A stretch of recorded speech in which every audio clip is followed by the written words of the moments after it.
No, No? אני טיפול ראשון.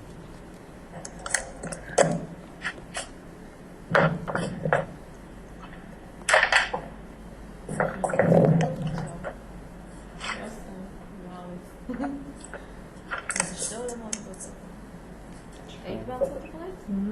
כן, הרבה? קצת? הייתי כמה פעמים. בגלגול הזה אני בעונש, לא נותנים לי להגיד. Is this better? Yes. Yes, בסדר? כן. Yes. Okay. So now we will start. Okay. Just a minute.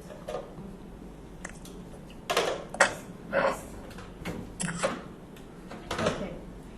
So I was talking a little bit with Dita or Norma Jeane. I don't know how you call her, but Norma. and we just were in the part that she contacted you and she told you that she was I don't know how you say it, incarnated in reincarnation of Marilyn Monroe. So we wanted to know your side of the story. Okay, let me clarify. Yes, I call her Norma. Norma originally contacted me several months ago regarding that she had thoughts and images and you might say intonations that she was the reincarnation of Marilyn Monroe. Now, I've done over 35,000 cases of past life regression in the last 38 years, so I'm very experienced in this field.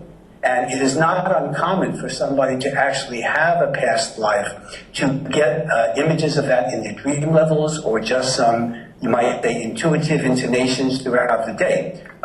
One of my most famous cases is a case called The Search for Grace, which was a documented case of reincarnation, aired as a CBS TV movie by a patient who had dreams of her past life. And then when we did the regressions through hypnosis, a lot of details were elicited, and the independent research done by the network, not by me, to confirm that in fact she was the data that she gave was correct. And some of the data that she gave in that case conflicted with newspaper reports, so she couldn't have known the truth because the newspapers were wrong and she was right. So that was one of the documented cases. But my point is that the way she got the information is not uncommon or dissimilar to what Norma, to what she gave me. So the key issue here is that's one fake. That doesn't prove anything. It's what we call suggestive evidence in the field. I am a scientist, and you can't prove or disprove reincarnation. All you can do is give highly suggestive evidence. Now, there are many similarities, however, from the information that she brought out, not only in her life as compared to the life of Marilyn Monroe, but also some of the incidents described, not common knowledge, that later on intimate research showed that was true. So that also gives great support to the concept of her being the reincarnation of Marilyn Monroe. Okay. Now, let me give you some examples from her life. From her life, Norma's life is a very unusual one. I just have one. Sorry, I have just one question. Sure. Because Marilyn Monroe is so famous, and you can read about her life on the internet, see movies, or in everything. How can you be sure? I'm sorry, I have to ask it. How can you be sure that this is what Norma's saying is from memories or dreams and not something she read online? Well, again, I'm going to give you a couple of examples. There's at least two major incidents that she reported that was definitely not of common research. In fact, it required a lot of subsequent intimate research to substantiate. But more important than that, look, I live in America, okay? And let's take an average American woman who maybe is a Marilyn Monroe groupie. She's a fan. She loves her films. I love her films, okay? However, my childhood background is not comparable to Marilyn Monroe's unbelievably dysfunctional background. I didn't suffer from anorexia. I didn't have a mother who tortured me. I didn't have all the things. I didn't have a lot of surgery with scars that are very similar. See, there are things that you start to add up. You start to add up the pros and cons. And when you start to get your typical, I'm giving an example, the typical woman living in your country or my country, they wouldn't have the same background that Marilyn Monroe had as Norma Jean Baker. It's just not going to have that. They can be a fan, and they can maybe have fantasies. Gee, I wish I was a film star. How many women do you think in America want to be a film star? I live in Los Angeles, okay? All right, you know, I'm 20 miles from Hollywood, okay? But this is that there's the difference between not only when you compare the family background, that's only one element. What you do compare is the personality, and if you can, get information that is not common knowledge. That's the key here. You see, so the documentation, you as a reporter, you deal with, you know, facts and substantiating things versus the theories and just the person's wishes and hopes. Marilyn Monroe's life is not a life. I mean, she may have been Hollywood being the most desirable woman in the 50s, but her early life was a dysfunctional family circus. I mean, her life was terrible. So I don't think most women would want to identify with the post-traumatic stress disorder and the abandonment she had, not only by men, but by her family. She was a ward of the state. I mean, she was kicked around. She hated the original mother wouldn't identify his name. I mean, this is not your typical middle-class mentality of women today. So you add those facts in and look at the big picture is the whole point here. Okay, just a minute. We have a little bit Problem with the voice. problem with אני חושבת שזה בעיה באינטרנט. It's the internet? אני חושבת שזה בעיה...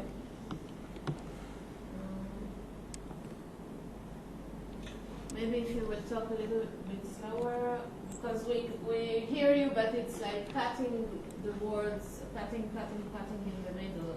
So Okay, try so, to a little bit slow down. Okay, I'm getting a very clear connection from your end, but you're saying from my end the voice is trailing off here? Yes. You want me to speak a little louder, a little slower? Is that what you mean? Yes. Okay, all right, no problem. So you'll let me know when you want to begin again. Okay. Now you can start. Okay. You'll always look, when you look at reincarnation and from hypnotic research or hypnotic regression, past life regression, as we call it, the first thing you look at is the person of the hypnotic level. And there are certain characteristics that an expert like myself and my colleagues around the world will look at. You look at the person's body position. They will have a fluttering of the eyes. We call rapid eye movements or REMs, which is characteristic of dreams and when you go to sleep at night, but also of hypnosis. It's an alpha brainwave medical. Okay? You look at the focus concentration. You look at the swallowing movements can become very slow. The pose of the subject becomes fixed. The muscles of the body relax. The breathing becomes slow and more rhythmic. The facial muscles relax and the face is like flattened, especially the cheeks, forehead, and lips. These are classic characteristics showing that in hypnosis. Now, that's one thing. Once you're in hypnosis, that doesn't mean that the information they're going to be giving is real. They could be using various forms of techniques. An expert, however, who knows what he or she is doing, like me, I've done 35,000 of these and documented dozens of cases. We can tell the fantasy from the reality. But the most important part of that is not even that, it's the research that's subsequent to the information you see. So I've been a police consultant. A little bit slower. Oh, okay. My background is also, I have been a forensic consultant to 2 police departments using hypnosis for regression information. You can't use hypnotic regression information in courts in America, but you can use it for investigation. And the police can then take that information and do the independent research from that and then use it in their cases. And I have been a consultant for many years in doing it. And there's a reason why every major police department in America has a hypnotic consultant who does regression therapy for subsequent investigative work. We call it investigative forensic hypnosis. So the technique is very, very well respected. And again, so the information that Norma gave in trance was very significant, especially and her own background too. She, at a very young age, had a lot of natural talents with singing and dancing. These are what we call parameter facts. These don't prove anything, but you just add them up. She was involved with at a young age with photography, especially nude photography. I'll tell you, most women I know don't get obsessed with nude photography. Maybe regular photography, but not nude photography. She's had a very very difficult relationship with men in her life, abandoned by men, etc., being used as a sexual object. Again, these are factors that not just correlate to Monroe, but also, start to add things up. Another significant factor here was the Tom Kelly studio that did the original Red Velvet photography session with Marilyn Monroe. They probably have had hundreds of women who've contacted them to say, gee, I'd love to do the 50th anniversary of the Red Velvet. And of course, they would be rejected. Well, their studio accepted her back in 2003. Tom Kelly Jr., the son of the original photographer and his manager, gave her permission from the internet contacting whatever she had with them to do that. So they were obviously convinced that maybe not that she would be Reincarnation, but that she would be a very significant candidate to do that. The odds against that, if you know Hollywood, is very, very low, okay? People get rejected like pickles for pests, okay? So those are factors you should. Just a minute, I'm sorry, we have a problem with the line. Just a minute. I just wanted you to say, the last sentence again, because, just a Sure. minute. No. We are checking the voice because there is a problem. הנה, קחו את הוידאו. מה לעשות פה? רגע.